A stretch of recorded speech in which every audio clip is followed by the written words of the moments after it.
Hello, and welcome to this episode of This is Strange. I'm Cassidy, Jordan. and Jordan is going to be leading this podcast today on apologetics. So I'm going to let him take it from here. Apologetics is let's start off. What is apologetics? Proving your faith without the Bible. I think the actual definition is making a logical argument for your faith. Because a lot of people, you'll hear a lot of people say, just believe, just have blind faith. Well, God never asked us to have blind faith, and He didn't provide us with blind faith. That's part of it. Hebrews 11:1 defines faith as, now faith is confidence in what we hope for and assurance about what we do not see. So there's a lot that we can't see. There's a lot that we can't prove. You can't put God in a test tube. You can't prove Him in ways that we look at like scientifically today. Ain't physically You can't something you touch can him, see. you can't see him. Yes.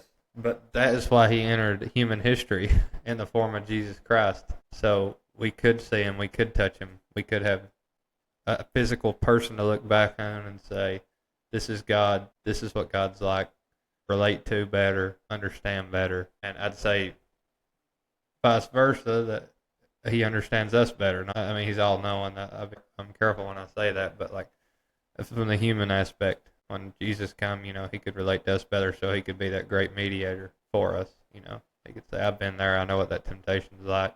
That's a tough thing to struggle with. A little bit of background. I've always liked history. I always liked, events, historical events, a lot of military history, a lot of Southern history. And this falls right along the line with it. Our current pastor introduced me to this. I'm sad to say it took 28 years really studying this for probably about a year now, maybe a little over a year.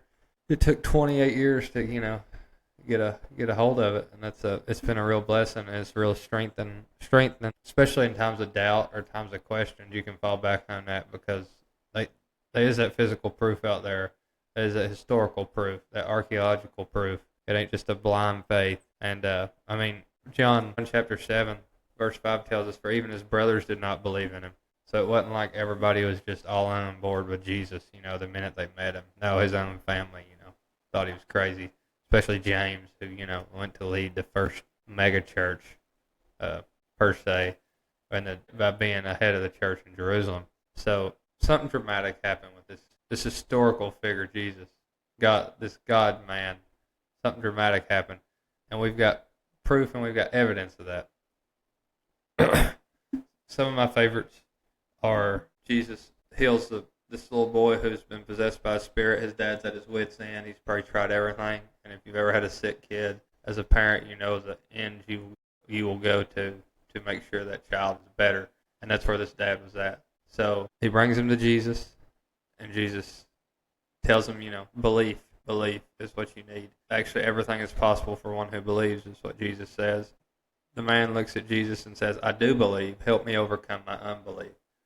And I think we all can relate to that, because I'd argue there's a little bit of that unbelief, a little bit of that doubt in all of us. A little bit of that, well, what if I'm wrong? We've all had them moments where we've looked out and said, well, what if I'm wrong? And I like what Phil Robertson's book, he says, I could be wrong, but I doubt it. So, and that's what apologetics helps you with. I've read a lot of books, a lot of different articles, a lot of study, a lot of papers from people, apologists, and who's some big apologists? So we're talking about people like Frank Turek. He's been in the news a lot lately. Not so much lately, but he was standing behind Charlie Kirk when Charlie Kirk was shot. He rode in a car with him to the hospital. He kind of got really big there for a while, doing a lot of interviews. He wrote a book called I Don't Have the Faith to Be an Atheist, or something like that. And we're going through that book in Sunday school. Lee Strobel, like the all-time classic.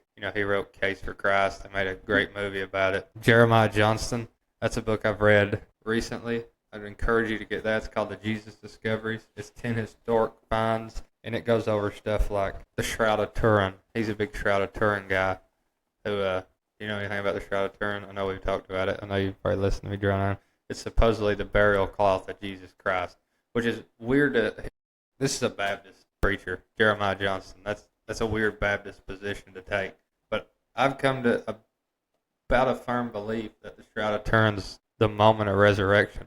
The real deal. And I could be wrong about that, but that's one of the things that don't really matter It don't affect doctrine. It don't affect salvation.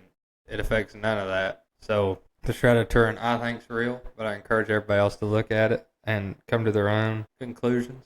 He goes over things like the James ossuary, which ossuary is a bone box. How the first century Jewish mourning period worked originally. You die, your family would lay you in a ditch and let your body rot. And they'd come back a year later and get the bones and put them in an ossuary, a box. And that's when the mourning period would be complete.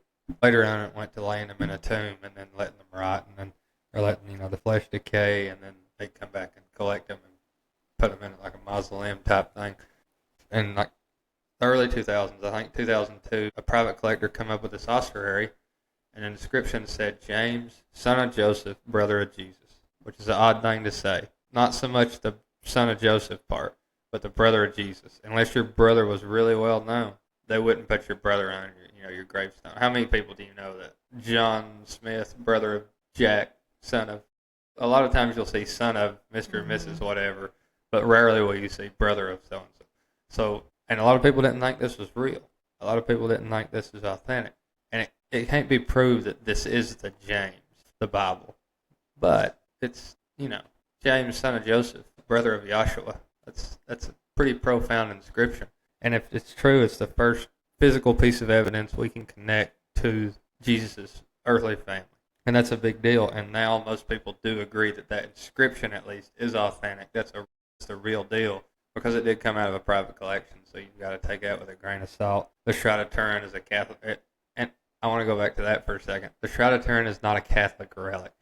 So it was in the Savoy family for thousand years, some odd years. And the Catholic Church did come into possession of it, because the Catholic Church has got tens of thousands of relics, so you've got to take that with a grain of salt, because everything they got can't be, the Catholic churches around here all have relics. Well, all that stuff ain't real. There's no way it could be real. You can't have 25,000 pieces of the cross and 70 nails and all this other stuff. But, so the Catholic Church, they don't really let anybody test it. They don't even let anybody see it hardly, and they don't hold a position on it one way or another. It's kind of one of the things they leave open for interpretation. You know who Pilate is, right? Yes. Pretty big name as far as the crucifixion narrative goes. Did you know that for most of history, people did not think he was actually the prefect of Judea? A lot of people didn't even think he was a real historical figure. Well, in the 60s, they found a stone with his name on it, ancient stone with his name on it, and then to solidify that, they went through a bunch of artifacts, and when they was doing some kind of dig over in the Middle East, close to Jerusalem, in Judea, and they cataloged a bunch of them. Because, when you do these archaeological digs, you have a bunch of, not junk, but just junk, like little pieces, they cataloged it for future, we're going to go back and look at this. They found this little copper ring, and they cataloged it because it seemed insignificant. And then in 2018, they started digging through this stuff again. They're like, let's look at this again, and it was a ring inscribed with the name Pilate, and like one that they'd used to like the wax seal, the stamp on letters, stamp on documents. He probably didn't wear it because it was a copper ring. It's a very simple ring, and somebody of Pilate's stature wouldn't wear something that simple. Somebody under him probably did. Somebody probably like certified letters for him with it. So that's tangible historical evidence of a major biblical figure.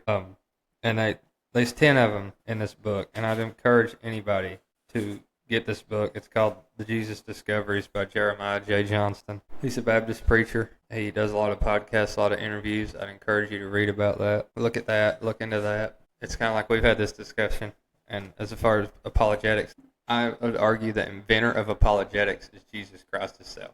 What did Jesus say about believing? You ain't got to just believe my words, believe my works. He proved it. John 10:37 says, do not believe me unless I do the works of my Father. And then in John 20, verses 24 through 31, and that's Jesus appearing to Thomas. So Jesus is meeting Thomas's doubt where it is and proving to him he is who he said he was. Jesus appeared to the disciples 8 days later. Thomas said, I ain't going to believe it until I see it. Pretty logical. I think all of us would have that. Would you not? All these people are telling you, your buddy Jesus is rose from the dead. What are you thinking? Not. Not. Yeah, probably not. So it's pretty logical, right? It's a very human logical reaction. And Thomas had that. And then he appears to Thomas. He's like, put your hand in my side, put your fingers in the nail holes in my hands. I am who I said I am. I've done what I said I did do. And he met Thomas in his doubt. And I feel like that's what a lot of this stuff, like especially this archaeological stuff, is doing, is meeting people in their doubt and saying, okay, well, here's just a little bit. Here's an evidence. Quit your doubting. For some people, the Bible isn't enough. Yeah. A lot of people don't think the Bible's reliable. But what is the Bible? It's 66 books wrote across 1,400 years by 40 different men, and it all lines up perfectly. If that ain't a divinely inspired book, I don't know what is. It's unlike anything else ever put together in the history of mankind. So, is the Bible a reliable historical document? Yes, but not if you're raised by atheists or never heard anything. I mean, if you're... Well, it's kind of like, who's the first president of the United States? Washington. How do you know? I was told. Because you just I told didn't us. live through it. Why do you believe told. that? Why do you put your faith in that? A history book, and that's what that is. I mean, because we have physical artifacts. We've got Mount Vernon. We've got George Washington's clothes, his swords, his letters. Well, we don't have letters from Jesus, but we have all this other stuff confirming everything else in the Bible. We went from 11 men being cowardly and running away to being changed overnight. People don't die for something they know is a lie. That's it. And what's the number one proof we always talk about? I feel like you're more qualified to talk about that. Who discovered the tomb first? Women. Yeah, women. Women were the first one to discover the empty tomb. And yeah, back then, women were not reliable. We couldn't even vote. Well, it wasn't that they until weren't 100 years. reliable. It was that they wasn't looked at. Yeah. So if you're making something up, why are you using women? Yeah. Because you don't know. You can't see 2,000 years in the future. Like, women's rights is going to be a thing. The feminist movement's going to be a thing. Women empowerment, all this stuff. So if you're going to make this up and make this a lasting thing, to have lasting influence, why are you using women? Yeah. You would want a trustworthy man. Yeah. And not a bunch of, even the disciples. We had Matthew, a tax collector. Not very popular people back then. Still not very popular people today. We still had some rough characters. Why are we trusting this? But why? It goes back to, it's such an extraordinary narrative. If you're going to make it up in the first century, you've done a poor job of making it up if you're going by first century standards. Would you not agree? But like we've talked about before, so how many, science says myocardia Eve, myocardia Adam, that we're all descended. So science says that. Everybody believes that. The Bible says it, and it's crazy. People think it's crazy. Why? What makes this any less reliable than a science book? Science changes. This ain't changed since the beginning. God ain't changed since the beginning. The world changes and culture changes, so people think everything needs to change, and we're learning every day, and that things are different than what we may have thought they were, and how they started is different, and that, change is good. It's good to learn new things. But it's like everybody puts their faith in science. All these secularists, all these atheists, they put their faith in science, which literally changes, which by definition has to change as we discover more. Why can't we put our faith in the rock-solid foundation of the Bible, of the Word of God? Another beautiful example. How many blood types we got on the face of the planet? Major blood types. 8. How many people's on Noah's Ark? 8. They didn't know how many blood types back then. Nobody knew their blood type. If you're making it up, how you going? So it's either a book of crazy coincidences that lined up over 1,400 years through the pens of 40 different authors across 66 books, or it's the divinely inspired Word of God. It sounds crazier to say it ain't than it is. It's just like that book. I don't have the faith to be an atheist. I don't have the faith to look around and say, nothing designed this. This all just popped up one day. People think they just live this life just to die and be buried. It's kind of sad, ain't it? I would say the majority of people out there, that's how they feel. It's like, just get the most you can out of this life. Just party as much as you can. Just sleep with whoever you want to. Just, rack up as many possessions as you can attain in the time you got here. What, to leave somebody else so they can spend it when you're in the ground rotting? I was reading about today the sternum, talking about design. So, you know what the sternum is? I didn't know this. You're smarter than me when it comes to stuff like this. You know what your sternum is? In your chest? It's your breastbone. Yeah. And the way it was described is it's to protect your heart and your arteries from injury. Yes. That ain't by design. That's how your whole body is. You've got everything protected. That's why your ribs are there, is to protect your immune system, organs, your eyes, everything. Yeah. Your body regenerates after so long, like 3 days of fasting or something like that. Your body starts to regenerate itself. Your white blood cells, your red blood cells, it's all perfectly aligned. They don't happen with evolution. That don't happen over, thousands of years. It just happens. Well, we finally get it right. Well, who's the one getting it right? We do experiments. We try to come up with vaccines. We try to come up with cures for diseases. But it's a lot of trial and error. So we just steadily evolve until it got right. That's a crock. How does one even come to believe something like that? That's crazier to me than saying, yeah, we've got a designer. We've got somebody who oversees all this. And just attributing every little miracle out there. How many people do you know that's got cancer and one day they go to the doctor and it's like, well, we have no explanation for this, but the cancer is gone. I saw a TikTok the other day, and it was this guy who was talking about how God lied to Adam and Eve because he said, if you eat of this fruit, you will surely die. And then they ate of the fruit and they did not die then. And it was like, he was really missing the whole point. Like, they did eventually die. I saw comments. Creation. Yeah, I saw comments and they were like, are they still alive? Like, no. Yeah, they did die. They did die. And then, I was just looking at the comments and some people are like, what if they were on this earth for 1,000 years before, or, like, yeah, because time wasn't really a concept then. Like, who knows compared to the current time, how long they were on earth and time entered the world, entered creation as part of the curse. Yep. Death. But it's just decay, funny. rot. It's funny to see how people can look at things like that. Read the rest of it. If we do that in school, we get a failing grade. Yeah, you got to use your context clues. Yeah, I mean it's all laid out, and it's all there's like 70,000 cross references in the Bible, and none of them contradict each other, and all of them line up. Is that an accident? Somebody created. If it's a hoax, this is the most elaborate hoax to ever come out of mankind. And I don't think we're that smart. I don't know anybody that smart. Just to keep it up over 1,400 years. You'd have to have a lot of people behind the conspiracy. Yeah. We talk about conspiracies. You like conspiracies. We talk about how many people had to be behind, like, JFK. Could you imagine how many people had to be behind this? This is one big made-up piece of business. Oh, yeah. There's hundreds of buildings in every county in America. In the world. To keep up this. 90 Baptist churches in Sevier County alone. Yeah. So how many Catholic churches are in the world? No idea. Isn't there only like 2 in this county? I think we got one in Gatlinburg, one in Pigeon Forge, one in Seymour. I can't remember. Anyways, it ain't a very heavily Catholic area. It never has been. But the point we want to make here is this is a reliable historical document. Luke, look at Luke. He was a historian. He was a reliable historian. Look at how closely Matthew, Mark, Luke, and John are wrote to the crucifixion, to the resurrection, to the time of Jesus Christ on earth. Very close. I'm talking about, there's some study and stuff. I've come to the belief like Matthew and Mark was wrote within 10 to 15 years.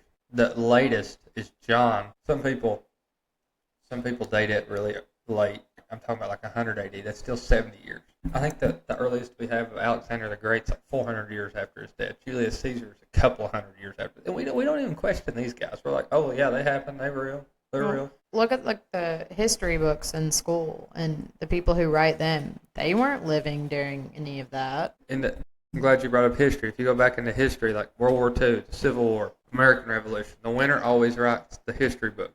They're the ones who gets to tell the story. There's always more to that story. The Civil War is a big one. People pick that apart, but there's always more to it. Even World War II. But as far as the world standards go, this is a defeated religion. If we're to believe Jesus died and was dead, then it's a defeated religion. Then the losers are writing the history book. Does that make sense? I ain't calling them losers because obviously they wasn't. But from a world standard, from a fallen standard, that's what we're looking at. The simple fact is, most scholars agree the tomb was empty. Right? All the scholars, that ain't even questionable. The tomb was empty. The crucifixion happened. The resurrection happened.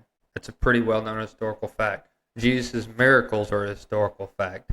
It was looked at other sects of people, other groups of people. Jesus' name, having healing power back then, was called on to heal. He had a wide, well-known reputation for healing, for performing these miracles. It's a reliable historical fact. Why can't we put our faith in this if we put our faith in any other historical book? How many ancient civilizations have flood narratives? They all line up. God's truth is the truth today, tomorrow, and forever. It's the only truth that matters. It ain't your own truth or whatever the history books tell you or whatever current science tells you. I'm pretty sure, I might be wrong here, but the Big Bang Theory ain't really a widely accepted scientific fact now. I wouldn't think so. Darwinism, they've went away from that. All the stuff that was at one time looked at as this is how it happened. It always changes. This has never changed. It never will change. Because the sovereign, one true God inspired it. Inspired these men to write it. It's infallible. It's without error. It's something you can put your life and your faith in, your trust in. It's something you can build your entire life, your marriages, your families, everything. And it ain't just blind faith either. So dig into this. Dig into the history side of it. It'll just strengthen your faith. It's like God's given me stuff. It ain't like He ain't took nothing away. It's like, okay, well, I've given you this mind for history. Well, here's some concerning me. Here's some concerning my word. Also, things like the Shroud of Turin and anything else, it doesn't discredit anything in the Bible. No, it credits it. Yeah. But I mean, even if it is true, that's great. If it's not true, it also does not hurt anything. It don't change anything? Yeah. The shroud, I'm glad you mentioned the shroud again. I want to put in one point. People say it violates the second commandment, no graven images. And I'd argue, no, it don't. If it is the real burial shroud of Christ, and that's the moment of resurrection, then that ain't a man-made image. It's a God-made image. Yeah. And something I might add that modern-day science can't replicate or explain. So you take it for what it is. You take all this for what it is. We encourage you to look into this yourself, especially if you're interested in history, especially if you've got a mind for it, or just to know, extra. This is called extra biblical evidence outside the Bible. There's a ton of it. Nobody back then denied Christ. Nobody denied his crucifixion. I don't think Christianity is a religion. I believe it's the truth. Every major religion in the world tries to explain away Jesus in a way to fit whatever narrative they're trying to push. The Bible's the only thing that's got the truth on it. Yeah. He is exactly who he said he was. He is God. He is who we should worship. He is who we can put our faith in. When he said, it is finished, it is finished. We can rest at night knowing that work is finished. Like nothing once we belong to Jesus Christ we can do to take that away. Jesus was honest. He was open. He was straightforward. And he's for everybody. Red and yellow, black and white. They're all precious in his sight. I'll close with this. It's like, I don't know, have you ever heard the George Strait song, I Saw God Today? The more you look, you can agree or disagree. The more you look, the more you see God. Yeah. Just takes opening your eyes. You start to see God in everything. Once you have that biblical, that God-centered worldview, you start to see him in everything. And it's amazing. And you can see him work more. And when you allow him to work more in your life and choose to serve him, it's even more amazing. Because he'll give you people to witness to, things to do, jobs to do that you never would have thought you could do. That only God could have worked out. But that being said, and then I'll finish. I'll let Cassie say whatever she wants to say to end this out. Apologetics ain't for everybody. I'm really into it. I'm really into history. Cassie really has no use for history. She has said, she said this episode would be all me. Yep. But it's been my whole life. I'm not a history person, and thankfully the Bible's been good for me. And that's great. That's good. No, it is. I mean, I ain't saying it ain't enough for me too. It's just I know. Interesting, but it just goes to like the passions God gave me, the interest He's put in my heart, and He's used that for Him. Once again, I thought, I've read about the Civil War since I was, a toddler, literally. Not me. I don't know anything about it. I thought, well, it's actually embarrassing. Between the North and the South, it's we got another history lesson. How little I know about history. But you're smarter than me when it comes to everything else. I know more about dead people. You know more about everything else. It ain't for everybody, but it really has been. And I never imagined God would use it to lead where it's led. All right. We thank you for joining us on this episode of This Is Strange. We are on YouTube and Buzzsprout at This Is Strange. I'll close it with a verse. We're going to start a new thing, like a verse of the week at the end of these. And this week, it's one of my favorite verses. Romans 8:18. It's for I reckon that the sufferings of this present time are not worthy to be compared with the glory which shall be revealed to us. So if you're struggling with anything this week, rest in that and know it does get way better than this world. This world is a very, very small sample of what we got coming. So put your faith in Christ. Put your faith in the historical book of the Bible that can be proven. Thank you for joining us on This Is Strange.